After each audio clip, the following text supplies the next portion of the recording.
The calendar on my desk showed September 23rd, an ordinary Tuesday, unremarkable among other similar weekdays. I slowly went over the invoices, checking the numbers and entering the data into the system. It was a job I'd been doing for 36 years, first with paper ledgers, then with calculators, and for the last 15 years with computers. The technology has changed, but the point remains the same. The numbers must add up. Eunice, have you seen the invoices for the Riverside project? The voice of Walter Trimble, owner of our small construction company, brought me out of my reverie. On your desk, blue folder. I didn't even lift my head from the monitor, knowing exactly where every document in the office was. Walter nodded and disappeared into his office. We'd worked together since the day he'd opened Trimble Construction in 1987. I was his first employee, and over the years we'd developed more than just a working relationship. Not a romantic connection. God forbid, we were both too practical for that. Rather, a strong friendship built on mutual respect and understanding. For the past few months, Walter had been looking gaunt, often leaving for doctor's appointments, but not explaining anything. I didn't ask. I respected his right to privacy, even though I knew the news was disappointing. Of course, I also noticed that things were getting worse for the company. The Orlando construction market was going through a rough patch, and our firm was too small to compete with the giants of the industry. At 6 in the evening, I started packing to go home. The thought of going back elicited a heavy sigh. The home I had lived in for almost 40 years no longer felt like my own. After the death of my husband Howard, I was left alone with my 14-year-old son, Ted. The boy suffered the loss of his father, and in an attempt to compensate, I made the mistake of spoiling him. And here is the result: a 40-year-old egoist who, together with his wife Pamela, actually drove me out of my own home. 10 years ago, when Ted got married, I foolishly signed the house over to him, thinking it was the right thing to do. Mom, you realize Pam and I are planning children. We need stability, he said at the time. I believed him and signed the papers. Now I lived in a small room on the first floor, the former guest bedroom, and paid them rent, for formality, as Ted put it. The drive home took 20 minutes. As soon as I crossed the threshold, I heard my sister-in-law's shrill voice. Ted, your mother's back. Why don't we finally have dinner? I walked into the kitchen where Pamela was staring defiantly at her watch, and my son was looking at his phone, keeping his head down. I'm sorry, I got held up at work, I lied. But really, I just sat in the car for half an hour, gathering my strength for the drive home. You said you were going to get milk, Ted said instead of greeting me. I'd really forgotten. Lately, my memory had been failing me in the smallest things. Sorry, I'll get it tomorrow. Tomorrow? What about today? The kids like cocoa before bed. There's yogurt in the fridge, I suggested. Yogurt is no substitute for milk, Mom. Ted finally looked up from the phone. We were counting on you. That phrase was repeated so often that it had become a family motto. We were counting on you when I couldn't babysit my grandchildren because I was working. We were counting on you when I wouldn't give money for a new car for Ted. We were counting on you when I dared to have an opinion. I'll pay for dinner, I said, pulling out my wallet. Order the pizza. Pamela immediately perked up and took the $40 I held out. The kids would love it. I rarely saw my grandchildren, 10-year-old Ryan and 8-year-old Ashley, even though we lived under the same roof. They spent their time either at school, at various clubs, or in their rooms with their tablets. They called me Grandma Eunice, as if there were many other grandmothers in their lives and clarification was needed. Or maybe it was Pamela who had accustomed them to such officiousness. Dinner passed in the usual silence, broken only by the sounds of chewing and the occasional remarks of Ted and Pamela among themselves. It was as if they'd forgotten about me. But I was used to being invisible in my own, formerly my own house. After dinner, I washed the dishes and went to my room. I turned on the small television, the only luxury I allowed myself, and watched a documentary about gardening. Sometimes I dreamed of having my own garden where I could grow roses or tomatoes, but the house only had a small yard, fully occupied by a playground and a barbecue for Ted's parties with coworkers. My phone rang around 9 in the evening. It was Walter calling. That was unusual. He never bothered me after work. Eunice, Sorry for the late call. His voice sounded tired. Could you come in an hour early tomorrow? We need to talk. Of course, Walter. Is something wrong? Tomorrow, Eunice. It's important. He hung up, leaving me puzzled. I slept badly at night, going over in my head the possible reasons for this conversation. The most likely one was financial. The company was really on the verge of bankruptcy. But something in Walter's voice told me it was more than that. In the morning, I got up at 5 o'clock, quietly got ready, and left the house without waking anyone. That was the small advantage of rising early. I could avoid socializing with my family. The office greeted me with silence. I turned on the coffee maker, set out the cups, and prepared my paperwork for work. Walter showed up at 7 o'clock, pale but determined. Good morning, Eunice. Thank you for coming early. Come into my room, please. I followed him into his office, noting to myself how much weight he had lost in the last month. Walter sat down at his desk and gestured for me to take the seat across from him. Eunice, you and I have known each other for 36 years, right? Yes, since the company was founded. And in that time, you've never let me down. I remained silent, waiting for him to continue. Walter tapped his fingers nervously on the table. I have two things to tell you, and they're both difficult. I'll start with the bad news. I have to shut down the company. Although I'd expected something like that, it was hard to hear it out loud. 36 years in the same place, and suddenly it's over. I understand, I said quietly. The last few contracts weren't very favorable. It's not just the contracts, Eunice. Walter sighed heavily. I have pancreatic cancer, stage 4. The doctors give me 3 months at the most. That news hit harder than the first. I felt tears coming to my eyes. Walter, I'm so sorry. Don't be sorry. He tried to smile. I've had a good life, but there's unfinished business, and you're one of it. I looked at him incomprehensibly. Eunice, over the years you have become closer to me than many relatives. You know that I have never been married. I have no children. All these years the company has been my family, and you have been the most loyal member of it. He opened a desk drawer and pulled out a file folder. I met with my attorney last week. I'm leaving most of my fortune to cancer research, but there's something for you too. He held out the document to me. It's $3 million, Eunice. It will be transferred to your account after I die. I couldn't believe my ears. $3 million? It was a sum I couldn't even imagine. Walter, I can't accept. You can and you will, he said firmly. Think of it as a severance package with 36 years of interest. Besides, he smiled faintly, dead men don't need money. But your relatives, my cousins will get enough as it is. And they've never worked for me for 36 years, pulled the company out of a crisis, or been there for me when I needed them. And you were. This is my decision, Eunice, and I want you to respect it. I nodded silently, still unable to comprehend what was happening. The company will close in 2 weeks. All employees will be compensated according to the law. Don't worry about it. Your severance pay will be more than the others. A year's salary. Thank you, Walter. You're welcome, he said with a warmer smile. Now why don't we get some coffee? The day is just beginning, and we have a lot of closing work to do. I walked out of Walter's office feeling like the ground was shifting from under my feet. On the one hand, the news of his illness broke my heart. He'd been my friend, my rock all these years. On the other hand, I couldn't help thinking that I would soon be out of a job. How would I tell Ted? How would Pamela react? Would I be able to keep paying them for the room I was living in?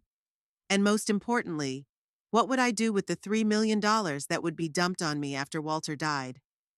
I returned to my desk and mechanically began to work, poring over numbers that no longer meant anything. Through the glass partition, I could see Walter sitting at his desk with a telephone receiver at his ear. He caught my gaze and nodded as if to say, "It's going to be okay, Eunice. It's going to be okay." But would it? That I didn't know yet. The next 2 weeks passed like a blur. Walter and I methodically closed the company's files, notified clients, canceled office and warehouse leases. Every day I came to work, knowing that soon it would all be over, the familiar routine, the familiar faces, even the worn leather chair I'd grown so accustomed to over the years. Walter held firm, not showing any pain, though I noticed the way he wrinkled his nose sometimes when he thought no one could see.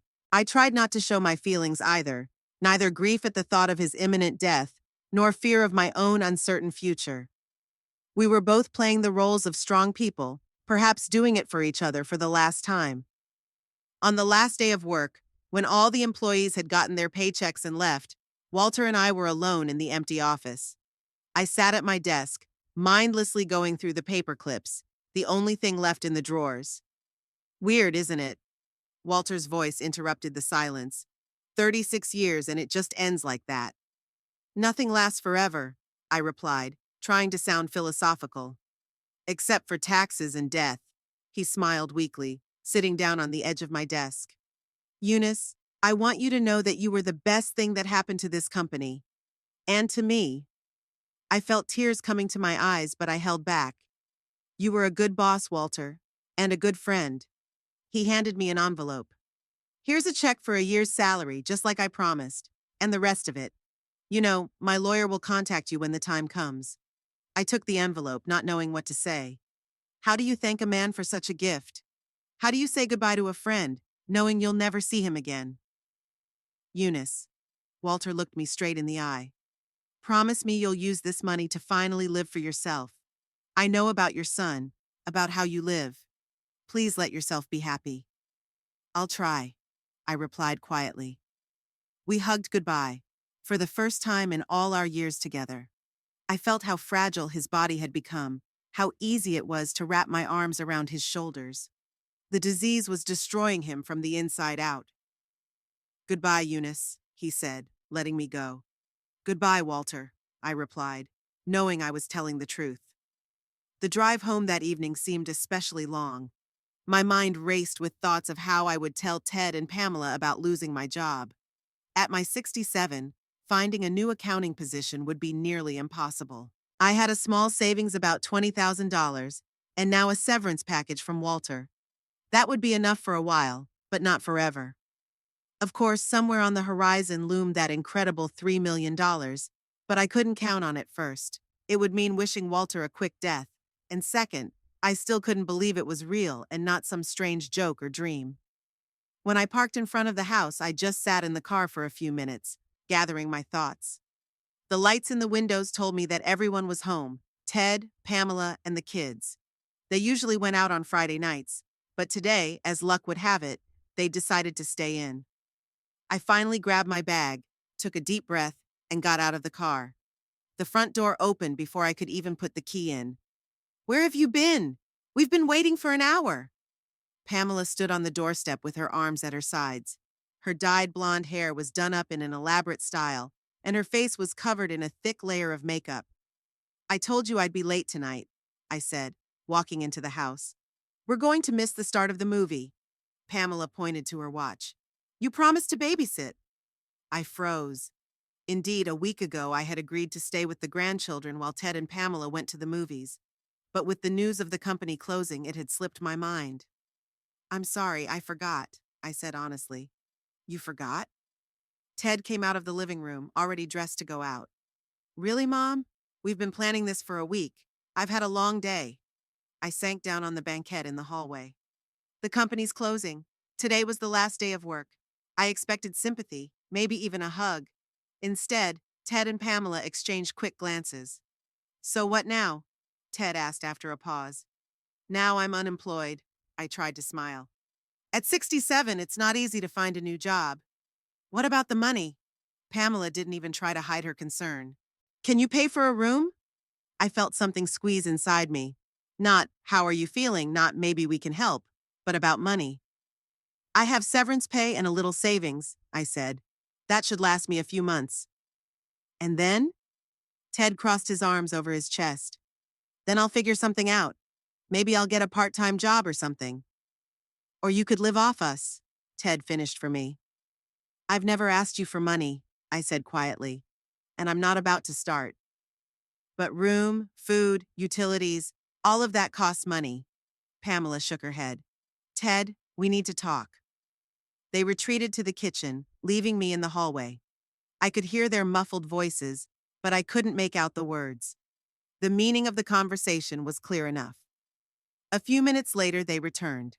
Ted's face was stony, while Pamela could barely contain a triumphant smile. Mom, we've thought about it and decided that you'd better find another place to live. Ted began his prepared speech. You realize we have growing children and they need space, and your room could be a playroom or a study. You're kicking me out? I couldn't believe my ears, although somewhere in the back of my mind I expected something like that. We're not kicking you out, but suggesting that you find a better place, Ted corrected me. Maybe a nursing home, or a. I'm 67. I'm not old enough for a nursing home, I countered. And I don't have any medical problems that require nursing care. But you just lost your job, Pamela interjected. How are you going to get on with your life? I'll figure it out, I said firmly, though I was trembling inside. When do you want me to move out? Ted and Pamela exchanged glances again. Well, since you're asking, Ted began. The sooner the better, Pamela finished for him. We'd already found a bed for Ryan's playroom. I felt a lump come up in my throat. They'd obviously been discussing this for days, long before they'd heard I'd been fired. Okay, I said, standing up. I'll pack my things. Right now? Ted was surprised. We thought it would take you a few days. Why wait? I headed for my room. Once the decision was made, it was best to act quickly. In my room, I sat on my bed and inhaled deeply, trying to hold back the tears. Not now. Not here. I wouldn't give them that pleasure. The suitcase was found on the closet, the same one I'd once arrived at this house as a bride. It was new and shiny then. Now it was shabby, with the lining peeling off. How symbolic. I packed quickly. I didn't have much stuff. Clothes, a few books, photo albums, a box of cheap costume jewelry. Everything that was left of my 67 years of life fit into one suitcase and a bag. When I left the room, Ted and Pamela were still standing in the hallway, apparently in disbelief that I was really leaving so soon. Mom, maybe you should stay the night after all, Ted asked hesitantly. I think his conscience, or rather his fear of social judgment, was beginning to gnaw at him. What would he say to the neighbors when they saw his elderly mother leaving with her suitcase? No, thank you, I said. Since they've decided that I'd better go, I don't see the point in delaying it. But where will you go? Ted sounded panicked. I'm a grown man, Ted. I'll find a place to sleep. Pamela looked at us in silence, biting her lip. It didn't seem to be going her way. She'd thought the eviction process would take weeks, during which she'd be able to enjoy my humiliation. Mom, look, maybe we overreacted. Ted started, but I interrupted him. No, you made the right decision. You really don't need an extra person in the house, especially now that I'm of no financial use to you. I headed for the door. Ted made a movement as if he wanted to stop me, but he changed his mind. Pamela stepped aside, letting me pass. Don't worry, I won't tell anyone you kicked me out. I'll make up some story that I decided to live on my own in my old age or something. Ted breathed out a sigh of relief that was all he cared about. Mom, will you call? Will you tell me where you're staying? Why? I looked him in the eye. So you can salve your conscience? No, Goodbye, Ted. Pamela. I left the house without looking back. I put my things in the trunk and got behind the wheel. My hands were a little shaky, but I managed the ignition and started the car. In the rearview mirror, I could see Ted and Pamela standing on the doorstep, staring after me. I don't know if they were embarrassed or relieved. What difference does it make now? I was going in no particular direction, just wherever I wanted to go. My mind was blank. Too much turmoil for one day. First the last day at work and saying goodbye to Walter, then the nightmare at home. Somewhere in the back of my mind was the thought of the $3 million that would someday be mine, but it seemed so distant and unreal that I couldn't hold on to it. It was getting dark. I drove through the streets of Orlando, gradually moving away from the wealthy neighborhoods toward the outskirts. A flashing sign for the Pine Tree Motel caught my eye, a simple two-story building with a parking lot in front of it. It looked cheap, but clean. I parked and went into the office where the half-asleep receptionist, a young guy with a nose ring, checked me into a room on the first floor. How many days? He asked without looking up. I don't know yet, I answered honestly. Maybe for one night, maybe for more. It's a daily rate and I have to be out by 11. I nodded, paid, and took the key. The room was small but clean. A bed, a nightstand, a TV on the wall, a tiny bathroom.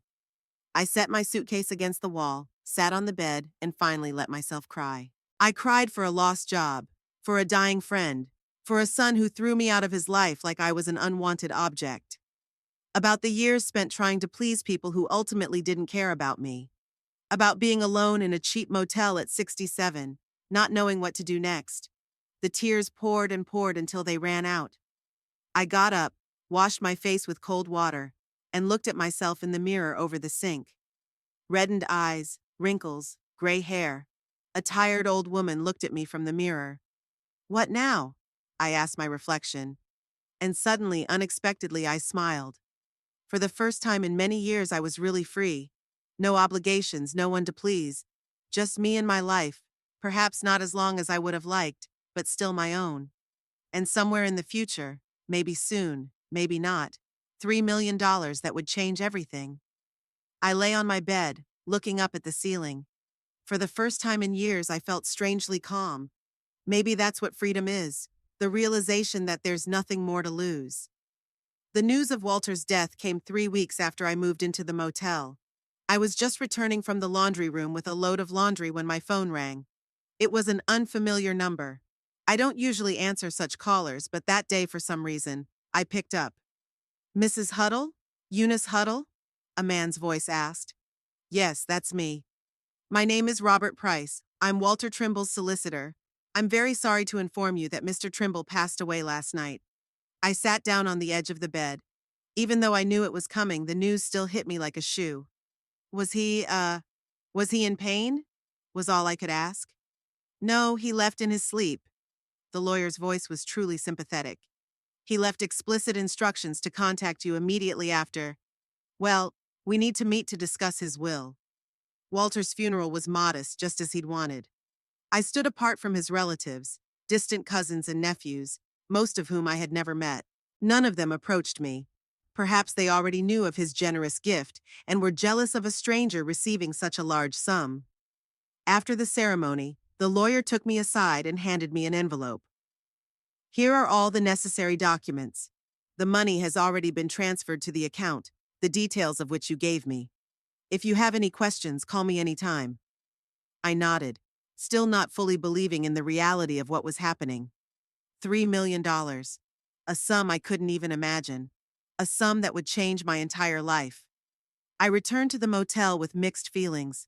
The grief of losing a friend mixed with the confusion of the wealth that had fallen on me. What should I do with all this money? How do I manage it so that I don't lose everything? I had no idea where to start. It took me 2 days to get my head together. The first thing I did was check my bank account, and indeed it showed $3,020,000. Seeing so many numbers on the screen was strange, almost unreal. The next step, I decided, should be to consult with a specialist. On the internet, I found information about several financial advisors in Orlando and chose a firm with good reviews and a long history.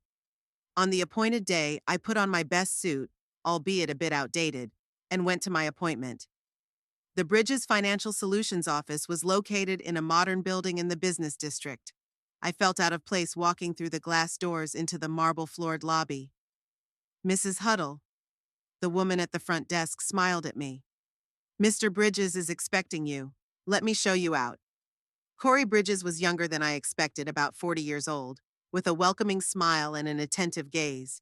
He stood up from his desk as I entered and shook my hand firmly. "It's a pleasure to meet you, Mrs. Huddle. Please have a seat. May I offer you tea, coffee?" "Tea, if I may," I replied, settling into the comfortable chair. When the pleasantries were over, Bridges got down to business.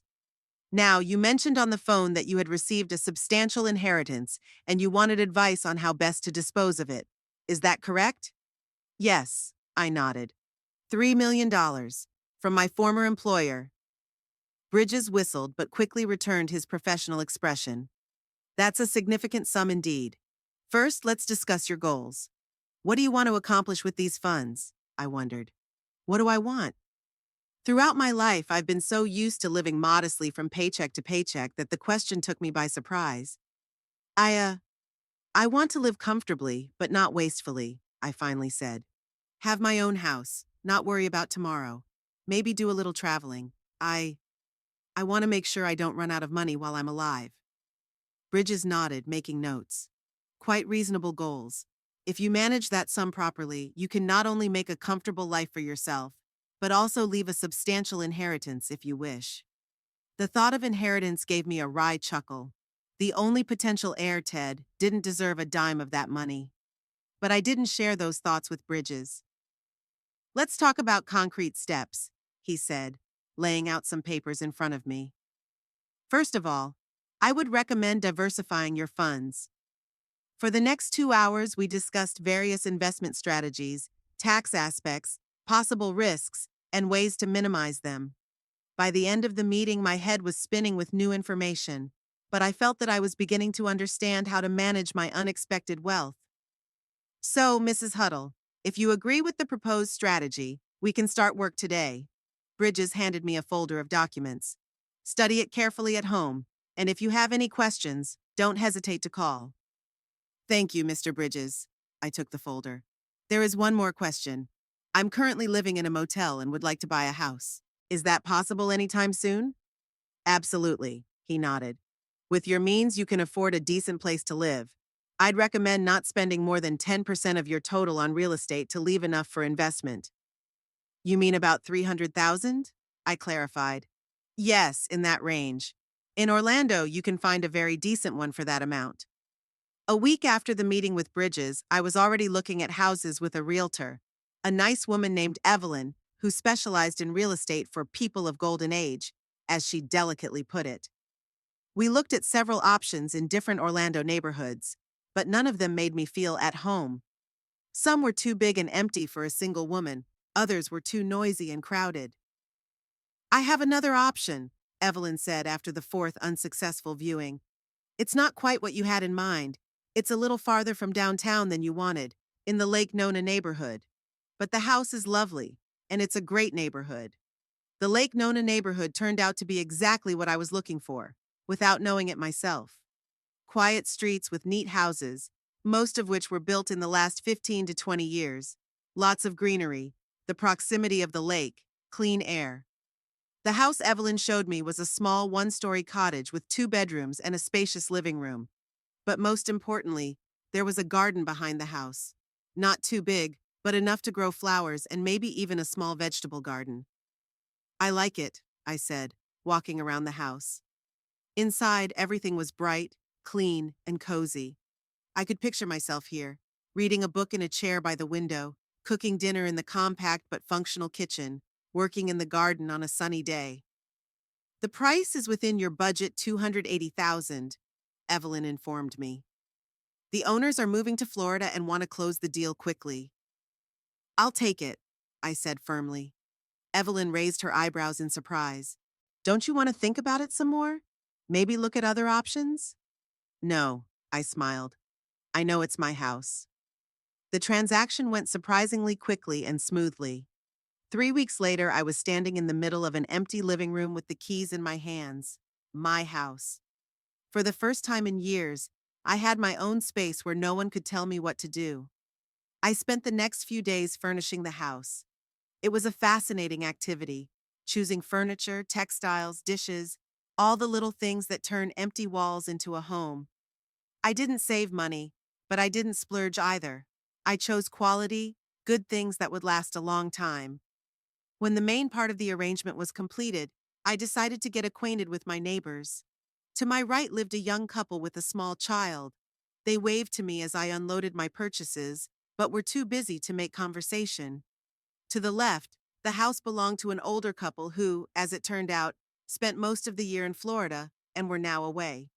And across the street lived her, Lorraine Fanning, the woman who would soon become my first real friend in years. We met by chance.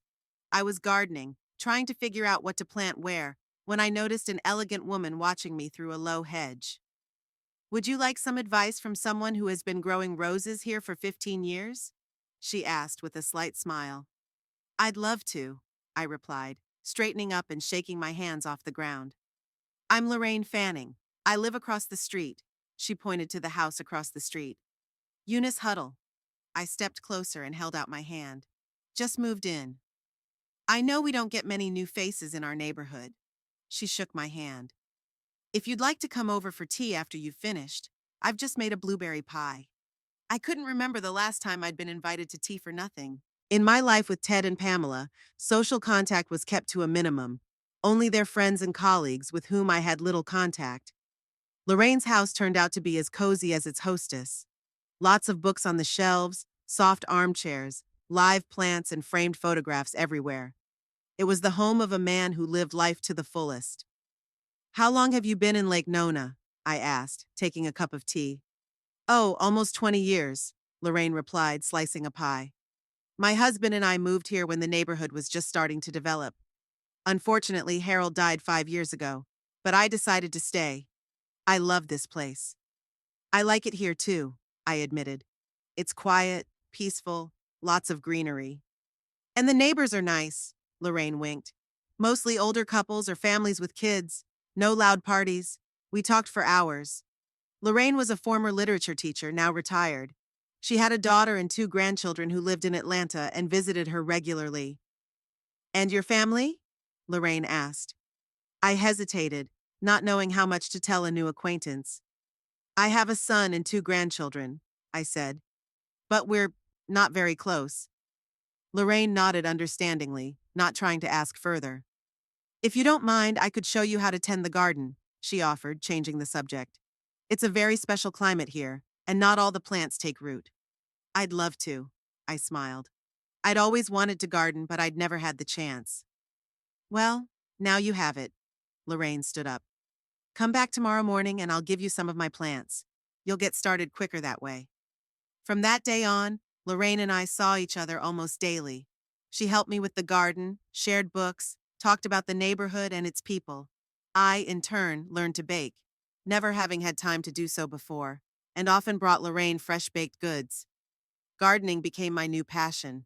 Under Lorraine's guidance, I planted roses, hydrangeas, several types of herbs, and even a small vegetable garden with tomatoes and cucumbers. Tending the plants was wonderfully soothing. Watching new life emerge from a small seed, watching the plant grow stronger and more beautiful day by day. Days added up to weeks, weeks to months. I gradually settled into my new home, got to know other neighbors, found my rhythm of life. In the mornings, I worked in the garden. In the afternoons, I read or did housework. And in the evenings, I often invited Lorraine to dinner or went to her house. One of these evenings, as we sat on her veranda with glasses of wine, watching the sunset, Lorraine suddenly said, You know, Eunice, I'm very glad to have you as my neighbor. The last few years have been lonely since Harold died. I'm glad too, I replied sincerely. You're the first real friend I've had in a long time. Really? Lorraine looked at me in surprise. You always struck me as such an open person. I sighed and decided to tell her about my old life Walter's job, my complicated relationship with Ted and Pamela, how they'd kicked me out the door when they found out I'd lost my job. I didn't bother mentioning the inheritance, not out of distrust of Lorraine. It was just that part of the story seemed too personal for now. Oh my God, Lorraine shook her head when I finished. And you haven't even tried to contact your son since then? No, I shrugged. Why should I? He'd made it clear that I was a burden to him. But you're his mother. Being a mother doesn't mean being disrespected and neglected, I said firmly. I've been doing this for too long. Lorraine shook the glass in her hand thoughtfully. You know, my daughter Carol was once a difficult teenager. We hardly spoke to each other for several years. But then she grew up, started a family, and everything changed. Maybe your Ted will come to his senses. Maybe, I answered without much conviction. But I'm not going to wait around for it anymore. I have my own life now. You should. Lorraine raised her glass. To new beginnings and true friendship. We clinked glasses, watching the last rays of the sun color the sky pink and gold. In that moment, I felt real gratitude. To Walter for his generous gift, to fate for meeting Lorraine, and even to Ted and Pamela for pushing me out of my rut into a new, better life. The first roses were blooming in my garden, and new hopes in my soul. I was finally starting to live for myself, and it felt more beautiful than I could have ever imagined. Life in Lake Nona flowed in a measured and peaceful way. It had been almost 5 months since I moved into my new home, and every day I thanked fate for this turn in my life. My garden had blossomed under my caring hands. The roses that Lorraine and I had planted in the first few weeks were already budding. Tomatoes and cucumbers were ripening in a small bed. I even started a small pond with water lilies, the little miracle I had always dreamed of. I'd always dreamed of. During those months, I never once contacted Ted or his family. Some nights I wondered if I was doing the right thing, cutting off all contact with my only son. But in the morning, with the first rays of sunlight, those thoughts dissipated.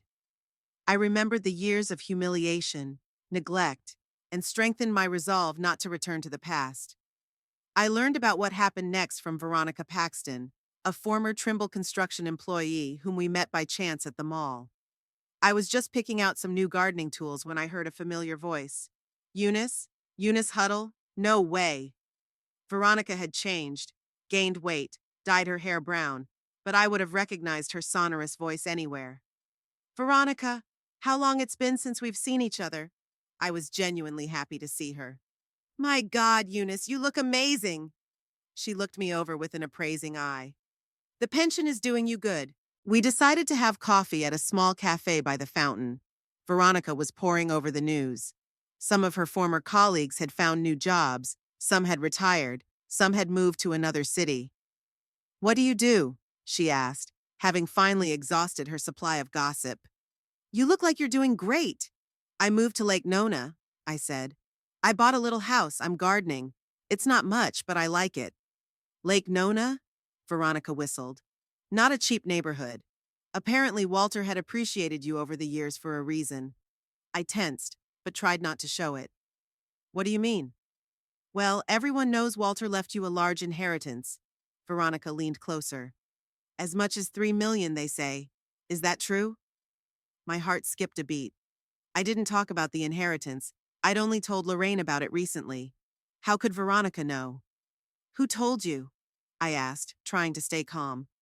Oh, it's not a secret anymore. Veronica waved her hand. Robert Price, Walter's lawyer, was at my husband's birthday party last month. He'd had a little too much to drink and was telling me how Walter had taken care of his faithful assistant. He didn't give a specific amount, but he hinted that it was in the millions. I mentally cursed the blabbering lawyer, but outwardly remained unperturbed. Walter was a generous man, I said evasively. You bet he was, Veronica winked. And your son must be over the moon. Ted, right?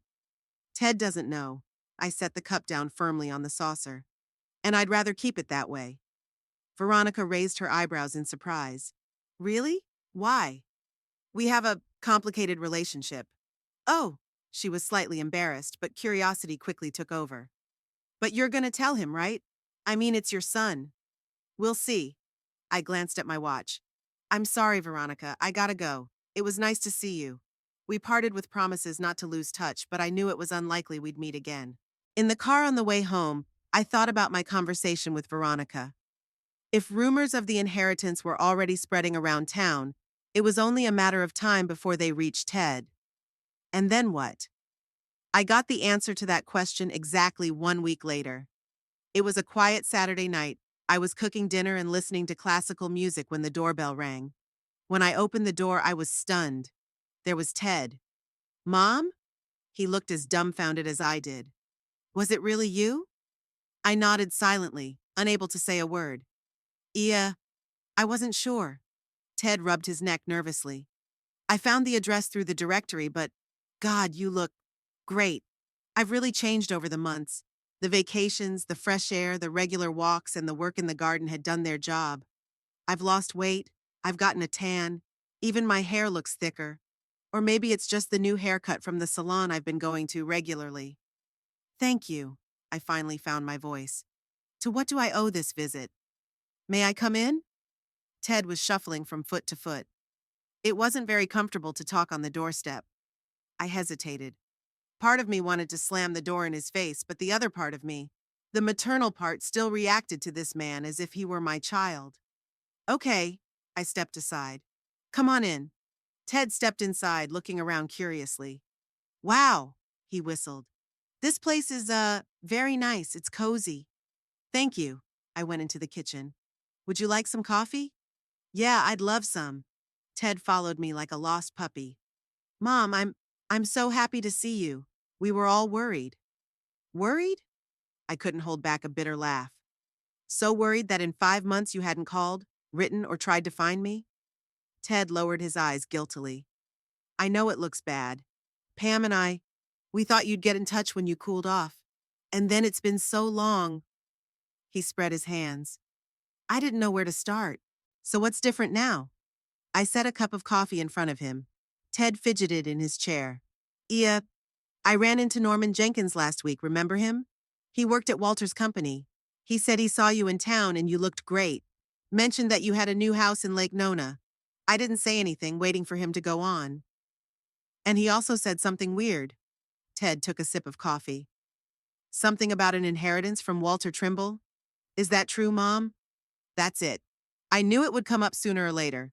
I could have lied, but why? Sooner or later, the truth would come out anyway. Yes, it's true, I answered calmly. Walter left me money in his will. How much? Ted stepped forward. Enough to buy this house and not worry about the future, I said evasively. I see. He leaned back in his chair. Mom, listen. I know Pam and I behaved horribly the other day, kicking you out of the house when you needed support the most. I'm so ashamed of that. I looked at my son closely. He looked genuinely remorseful, but something in his eyes, in the way he licked his lips, betrayed his true motives. What now? I asked. Do you want to apologize? Yes, yes, of course. Ted nodded vigorously. I want to apologize and, well, maybe we could start over? I know the kids miss you, especially Ashley. She keeps asking where Grandma is. She does? I couldn't hide my skepticism. The same Ashley who, in all those years, had never once called me just Grandma without the qualifier Eunice? Ted was embarrassed. She's a child, Mom. Children say what they hear adults say. Exactly. I got up from the table. Ted, let's be honest with each other. You didn't come here because you missed me. You came here because you found out about the money. What? No. How can you think that? His outrage was almost convincing. Almost. Because I know you, I said quietly. I know how you act when you want something. You came alone without Pamela and the children because you wanted to feel the ground first. You didn't ask for money right away because you realized that would look too obvious. Instead, you're pushing guilt and family ties, thinking I'll soften up and offer to help. Ted turned pale, then red. You're being unfair, Mom. I really wanted to make up. Maybe, I shrugged. But I need time to think about it. Right now, I'd like you to leave. But, he started to protest. Please, Ted, I pointed to the door. If you really want to repair the relationship, give me time. He got up reluctantly. Okay, I'll leave. But we'll talk again, okay? Maybe, I repeated. After Ted left, I called Lorraine. I needed to talk, and she was the only person I could trust. Of course it was the money, Lorraine said firmly when I told her about Ted's visit. You said yourself that he hadn't even tried to find you all these months. And now all of a sudden he misses you? I know, I sighed. It's just, it's just so sad, realizing that your own kid only sees you as a source of money. You don't have to forgive him, Lorraine reminded me gently. Or give him money. I know, and I don't intend to, I said firmly. But it still hurt. Ted called 3 days later. His voice sounded impatient. Mom, I was thinking maybe we could meet on neutral ground. Have dinner somewhere? I know a great restaurant downtown. Not now, Ted, I replied. I'm not ready. But Mom, I said not now. He sighed. Okay, whatever you say. By the way, Pamela says hi. She misses you too. I almost laughed into the phone. Pamela, who'd always looked at me as a nuisance, was now suddenly missing me? Tell her I said hi, I replied dryly. The next call came a week later. This time it was Pamela speaking, in a sweet, honeyed voice I'd never heard from her before. Eunice, darling, how are you? We're so worried. Ted said you look wonderful. I'm so happy for you. Thank you, Pamela. I tried to keep my tone neutral. Listen, I was thinking maybe you could come over for lunch on Sunday. The kids miss you so much. And I'll make your favorite roast. Funny thing is, Pamela didn't even know what my favorite roast was. In all the years we'd been together, she'd never once asked me what I liked. Unfortunately, I can't, I replied. I have other plans. Oh, Pamela couldn't hide her disappointment. Maybe some other time? Maybe, I said evasively. After that, the calls became regular. Ted, Pamela, sometimes even the kids, clearly coerced, judging by their insincere, memorized phrases. Each time I found a reason to refuse the meeting, each time I promised to think about it some other time. After about a month of such grooming, the tone of the conversations began to change. Ted became more and more impatient, Pamela less and less sweet. Mom, you can't avoid us forever, Ted said during another call. We're a family, for crying out loud. Family? I couldn't keep the bitterness out of my voice. Where was this family when you kicked me out on the street? You still can't forgive? How long can you hold a grudge? I could hear the irritation in his voice. We made a mistake, I agree, but now we're trying to make it right. And this had nothing to do with the money Walter left me? I asked him directly. The pause was more eloquent than any answer.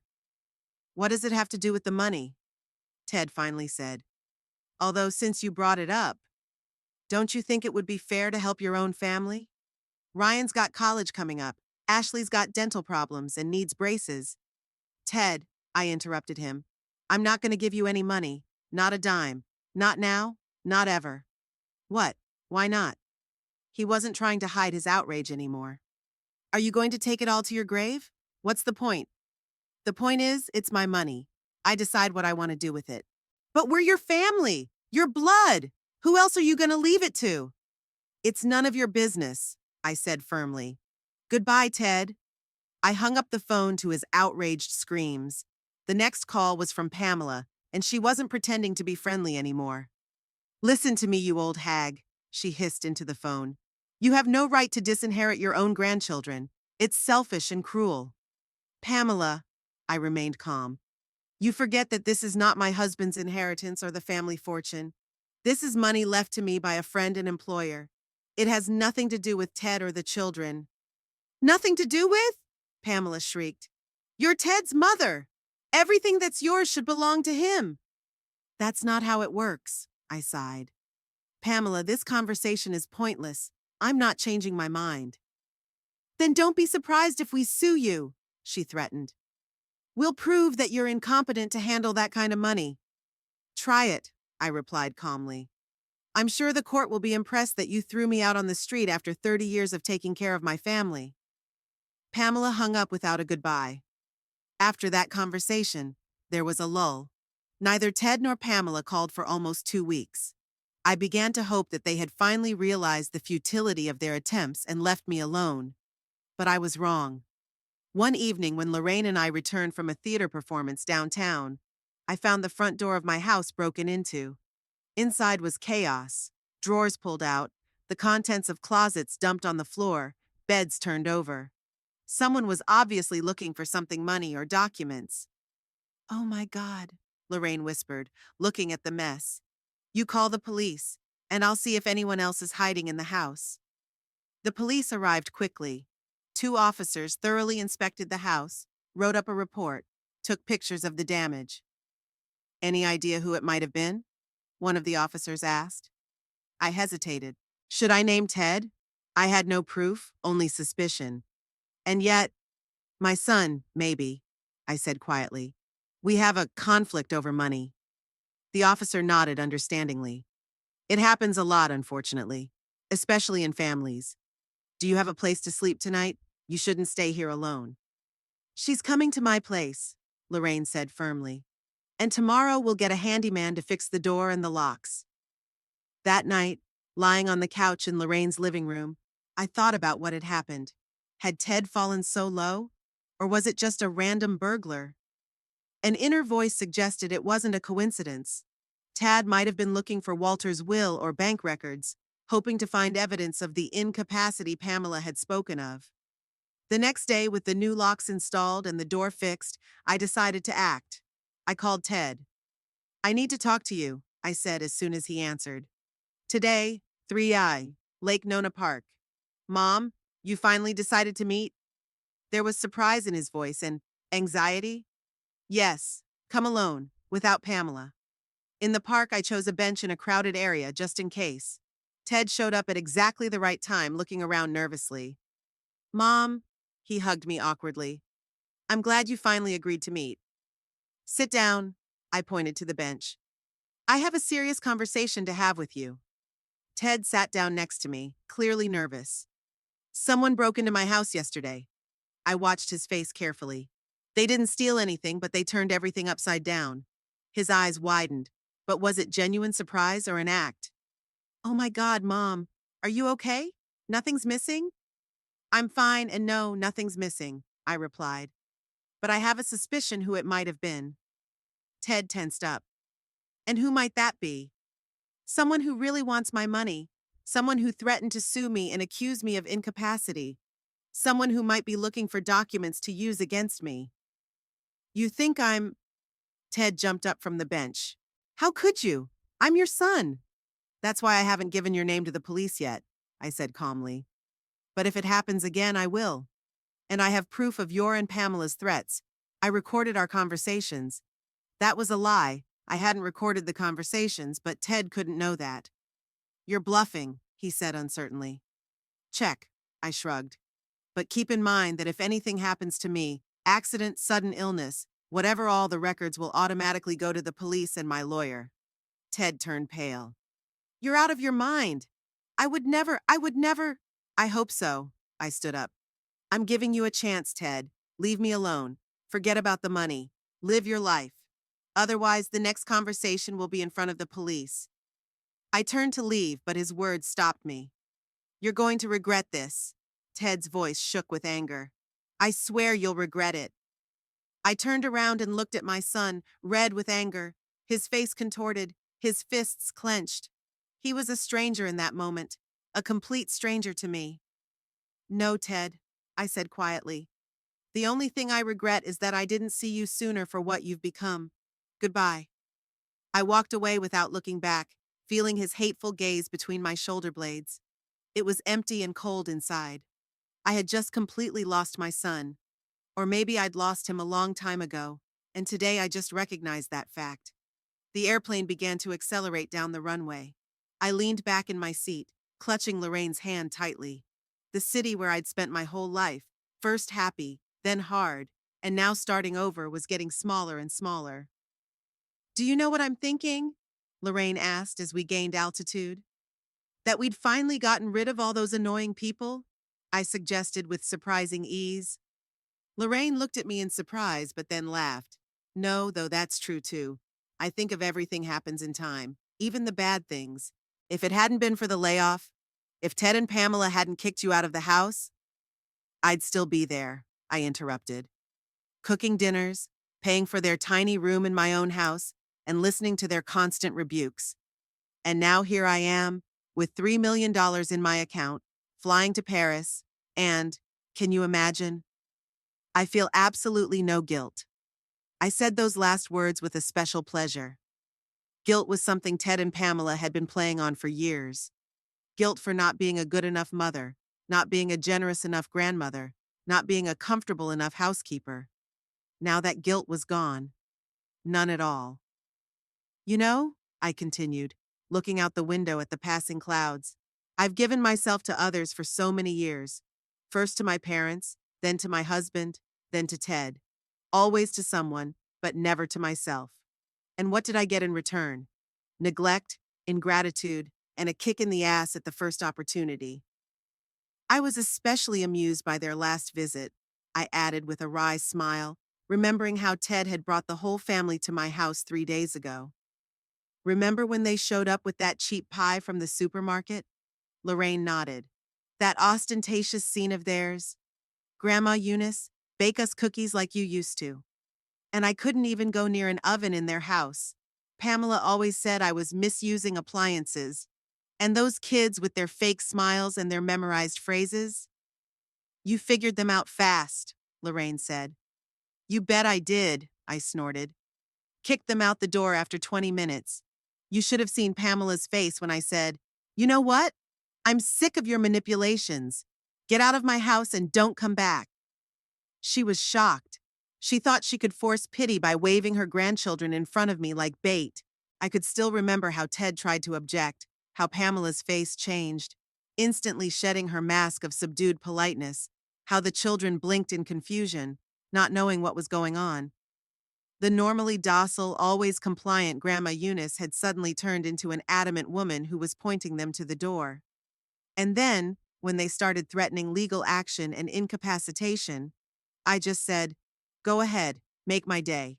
I'd love to tell the judge how you kicked me out on the street at the first sign of financial hardship." They ran out of the house like scalded. Lorraine shook her head, but there were chuckles in her eyes. "You were ruthless." "I was honest," I corrected her. "For the first time in years. And you know what? It feels pretty damn good." "You know what I'm going to do when we get back?" I asked Lorraine, leaning back in my chair. "What?" "Buy a new house. Bigger, better, in a more upscale neighborhood. Maybe with a pool. And a car. I've always wanted a red convertible. At 67, can you imagine? I'll be driving around with the top open, wearing a silk scarf and dark glasses like a movie star." Lorraine laughed. "Why not? And I'll sign up for a dance class," I continued, caught up in my fantasy. "I've always wanted to dance the tango. And cooking, I want to learn to cook not just dinners but real masterpieces. For myself, not for others. And maybe I'll find myself some interesting man." "At your age?" Lorraine teased. I playfully slapped her on the arm. "I'm in the prime of my life, by the way. And I'm not going to spend my remaining years in regret and loneliness." We both laughed. Laughter, such a rare thing in my past life, was now becoming commonplace. I laughed easily and freely, without fear of being judged or scolded. "When we get to Paris," Lorraine said dreamily, "the first thing we'll do is go to a little cafe in Montmartre. I read about it in a guidebook. They serve the best croissants in the whole city and the most flavorful coffee." "And then shopping," I said firmly. "I want to dress head to toe in Parisian boutiques. No more humble working grandmother closet. I want to look like I want everyone to look at me." "I'm not sure we can do it all in one day," Lorraine said with a smile. "We're in no hurry," I shrugged. 3 weeks is plenty of time.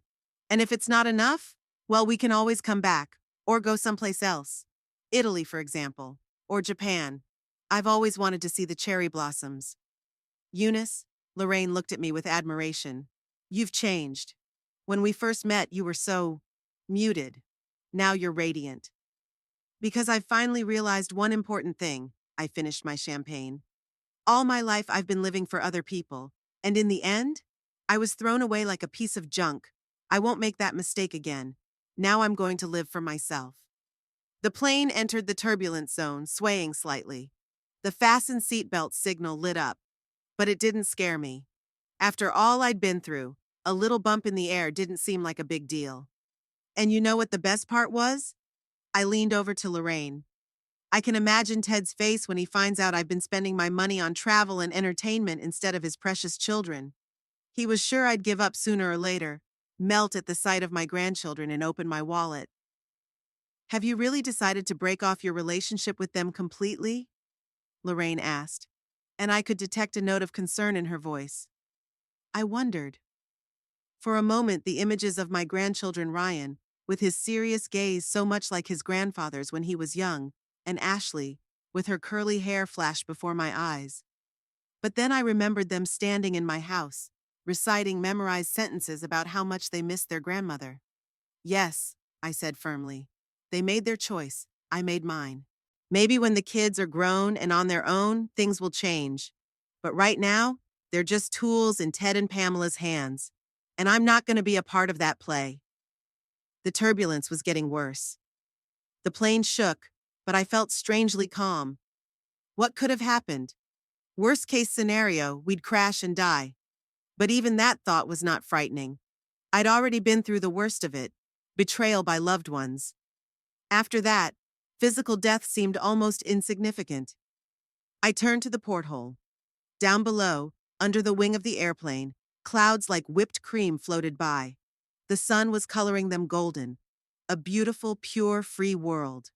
And I was finally a part of it. Not hiding in the shadows, not shrinking from fear of judgment, but boldly looking forward. I once thought that old age was the end, I said, keeping my gaze on the porthole. Now I know it can be the beginning, a real beginning. My life is just beginning, Lorraine. And you know what? I'm not going to miss it. Not one precious day. The turbulence ended as suddenly as it had begun. The plane leveled off and flew smoothly, leaving the clouds behind and approaching the European continent. Ahead was Paris, champagne, croissants, museums, boutiques, new experiences, all the things I had been deprived of for so long, dissolving into other people's lives. But not anymore. I liked this new Eunice. Selfish, a lover of a beautiful life, free from other people's expectations. Much better than the battered, perpetually guilty woman I had been before. And I wasn't going back to her. Never.